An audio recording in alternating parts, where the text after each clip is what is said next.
देखिए, आज अपनी पार्टी की अहम meeting party president Altaf Bukhari की सदारत में हो गई। इसमें वादी के सारे ज़िला सदूर और सीनियर लीडर साहिबान मौजूद थे। इसमें पार्टी के आइंदा प्रोग्राम को तैयार किया। अपनी पार्टी ने जिस वक्त नई सरकार बनी, हमने कहा हम इनको टाइम दे देंगे परफॉर्म करने के लिए। अब 8 महीने का टाइम हुआ। इट इज सफिशिएंट कि किसी हुकूमत की कारकर्दगी का जायजा लें, किसी कारकर्दगी का परफॉर्मेंस का जायजा लें। तो इस सिलसिले में हमने मीटिंग की। हमने फैसला लिया हम हर जिला पे जाएंगे और रीच आउट प्रोग्राम पहुंचाएंगे।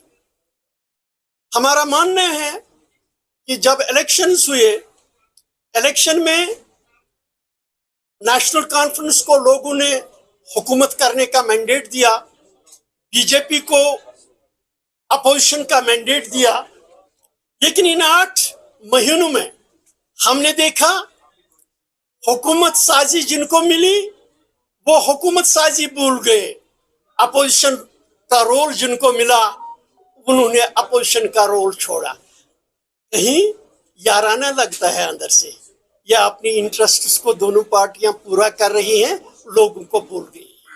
और अपनी पार्टी की लीडरशिप चाहती है इनको याद दिलाना, आपको लोगों ने रोल दिया है, उस रोल को निभाना पड़ेगा। अगर नहीं निभाएंगे हम सड़कों पर भी आ सकते हैं और आपको याद दिलाएंगे कि लोगों की जरूरतें क्या हैं, लोगों की मुश्किलात क्या हैं। नेशनल कॉन्फ्रेंस ने सबसे बड़ा जो लोगों को में बात छोड़ी है वो ये छोड़ी है हमारी चलती नहीं, लेकिन जहां उनके अपने मसले हैं वो खूब चलते। जहां एमएलए को तनख्वाह देने की बात है, जहां एमएलए को उसको गाड़ियां लाने की बात है, जहां सीडीएफ देने की बात है, जहां लग्जरियां गाड़ियां लाने की बात है, वहां तो वो चलता है सब कुछ। लेकिन जब लोगों को काम करने की बात आती है वो नहीं चलता है। जब मुलाजिमों को जीपी फंड देने की बात आती है, अपना जीपी फंड, उस वक्त पैसे नहीं।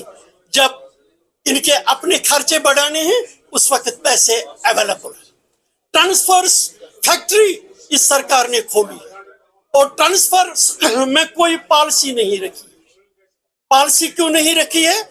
इसकी वजह से ये जो इनको लगते हैं कि जिनके वालिदीन इनके मुखालिफे रह चुके हैं, उन बच्चों को दूर दूर जगहों पर फेंकते हैं, ट्रांसफर करते हैं इनसिग्निफिकेंट जगहों पे।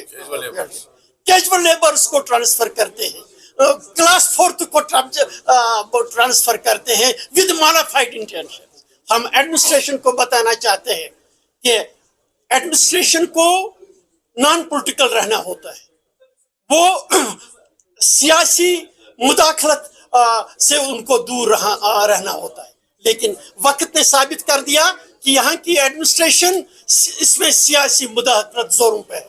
हम हुकूमत पे वाज़ा कर देना चाहते हैं, आप अपनी पॉलिसी को आपको बदलना चाहेगा। इन्होंने नौजवानों से वादा किया था 6 महीने में हम 1 लाख नौकरियां दे देंगे। अब 8 महीने हो गए। इनसे पूछे कितने को रोजगार मिला, कितने एडवर्टाइजमेंट्स आपने किए? अभी तक कुछ एडवर्टाइजमेंट नहीं किया है, तो नौकरियां देने का सवाल ही नहीं। अगर आपको इन बच्चों की दर्द होती, कम से कम इनको कुछ स्टाइपेंड ही दे देते। ऐसी भी कोई बात नहीं, आपको फुर्सत नहीं मिलेगी। यहाँ सबसे बड़ा मसला था जो अपनी पार्टी ने पहले भी उठाया था, वो मिनरल पॉलिसी, रेत का मसला, बाजरी का मसला, पत्थरों का मसला। वो पॉलिसी जो है वो आवाम दुश्मनाना है, मजदूर दुश्मनाना है। नेशनल कॉन्फ्रेंस से वादा किया था हुकूमत आते ही हम उस पार्टी को रिविजिट कर देंगे। अब 8 महीने हो गए, वो पॉलिसी यूं की त्यों है, उस पर कोई अमल नहीं हो रहा। रिजर्वेशन पॉलिसी है, 70% आपने रिजर्व की है, 30% ओपन मेरिट है। कब तक ये रहेगा? हमारे बच्चों का खून कब तक बहेगा? हम चाहते हैं इस पॉलिसी को रिविजिट किया जाए।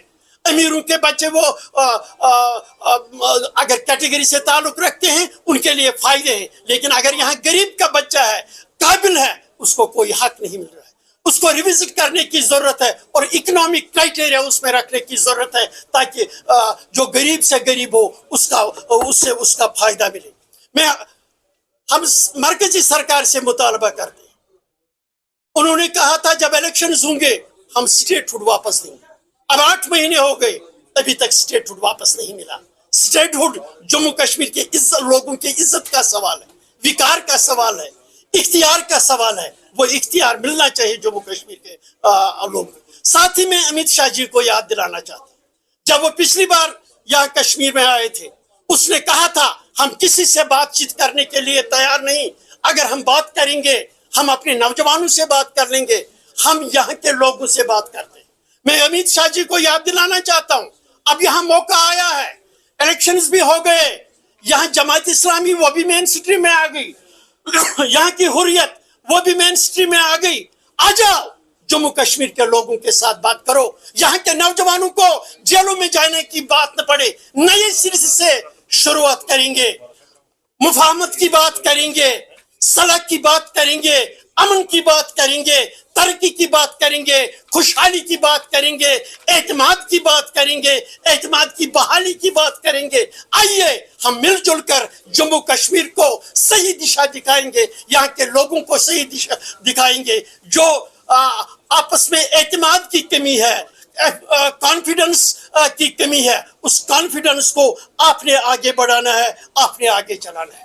جب ہم جمہوریت کی بات کرتے ہیں, یہاں جو پارٹی اس وقت اقتدار میں ہے ان کو بڑی بات تھی کہ الیکشنز یہاں نہیں ہوتے ہیں, لوگوں کو امپاور نہیں کیا جاتا ہے. میں ان سے سوال کرتا ہوں, آپ کو کرسیاں ملی, آپ کو اقتدار ملا, لیکن گراؤنڈ زیرو پہ جو گراس روٹ ڈیموکریسی ہے, یہاں پنچایت کے الیکشنز کیوں نہیں ہو رہے, یہاں میونسپلٹی کے الیکشنز کیوں نہیں ہوتے, لوکل باڈیز کے الیکشنز کیوں نہیں ہوتے؟ کیونکہ اس سے آپ کے اختیار میں کمی ہوتی ہے, آپ کے ایم ایل ایز کے اختیار میں کمی ہوتی ہے, ان کے اختیارات ختم ہوتے ہیں.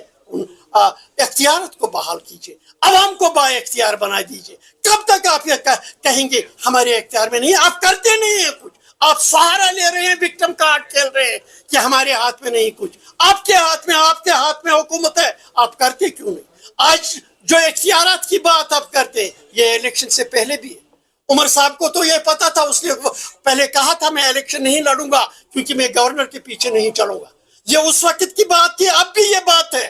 جو اختیارات آپ کے پاس ہیں ان اختیارات کو عوام کے لیے استعمال کیجئے. ٹیلی ویژنز کا مسئلہ تھا, کیا کیا اس کے بارے میں؟ گورنر کو اس معاملے میں کیا کرنا ہے مجھے بتائیے. یہاں 13 جولائی کشمیر کے لوگوں کو 13 جولائی کے ساتھ ان شہیدوں کے ساتھ عقیدت ہے. گورنر صاحب نے جموں میں ہری سنگھ کے ساتھ جموں والوں کو عقیدت ہے, انہوں نے چھٹی کی مانگ کی, گورنر صاحب نے وہاں چھٹی کر لی, اچھی بات کی. لیکن یہاں جب کشمیر کے لوگ آپ کشمیر کو والوں کو کہتے ہیں کہ میں آپ کا ترجمان ہوں, یہ کہتے ہیں 13 جولائی کو چھٹی ہونی چاہیے, کیوں آپ 13 جولائی کو چھٹی کرا نہیں دیتے؟ 13 جولائی کو چھٹی ہونی چاہیے.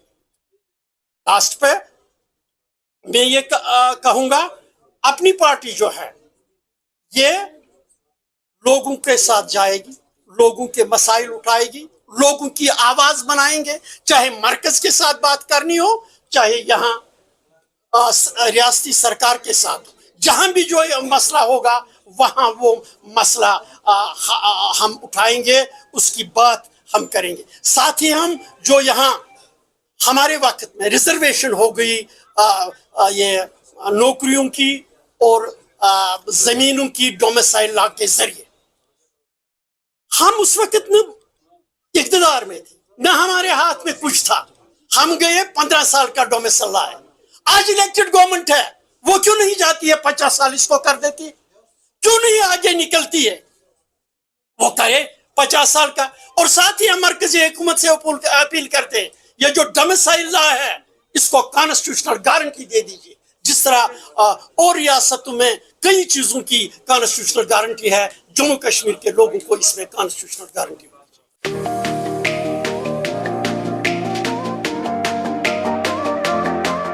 अब आ गया है ईवीको, एक ऐसा L5 इलेक्ट्रिक ऑटो जो करेगा आपकी हर समस्या का समाधान और देगा हर ऑटो को मात। जी हाँ, ई राइड है एक ऐसा इलेक्ट्रिक ऑटो जिसमें ड्राइवर सहित 7 लोगों के आराम से बैठने की जगह है, जबकि 6 सवारी बिठाना भी है अलाउड। 10,000 वॉट की पावरफुल मोटर चढ़ जाएगी खड़ी चढ़ाई। 17 किलोवाट की 230 AH की बैटरी देती है 150 किलोमीटर से भी अधिक की माइलेज, वो भी 3 साल की वारंटी के साथ, क्योंकि इसमें लगा है एडवांस बैटरी मैनेजमेंट सिस्टम। जबकि बैटरी चार्ज करने के लिए है एक इजी होम चार्जर। उबड़ खाबड़ सड़कों के लिए मजबूत शॉकर, सस्पेंशन व बड़े टायर। चोरी से बचाव के लिए इसमें लगा है GPS सिस्टम, डिजिटल डिस्प्ले, मजबूत मेटल बॉडी के साथ। मैदानी इलाकों में चलने के लिए है इको मोड, जबकि पहाड़ी इलाकों में चलने के लिए है पावर मोड। ई राइड में है चमकदार इंडिकेटर और तेज रोशनी की हेडलाइट। इसमें आपको मिलेगा inbuilt mobile charger, fire instrument, first aid kit और दमदार ब्रेकिंग सिस्टम भी। यानी अब सभी इलेक्ट्रिक ऑटो से ई राइड है सबसे अधिक दमदार व पावरफुल, और ये मात्र पैसेंजर में ही नहीं बल्कि कार्गो में भी उपलब्ध है, वो भी अधिक स्पेस के साथ, जिसे कहा जाता है छोटा हाथी। तो देर किस बात की, आज ही आएं और ले टेस्ट राइड। हमारा पता है Jammu HEVs private limited, yard number 6, plot number 37, transport Nagar, main street, Jammu. Mobile number 9780868883, 9070770000। Jammu Kashmir की खबरों के लिए जुड़े रहिए JK अपडेट के साथ।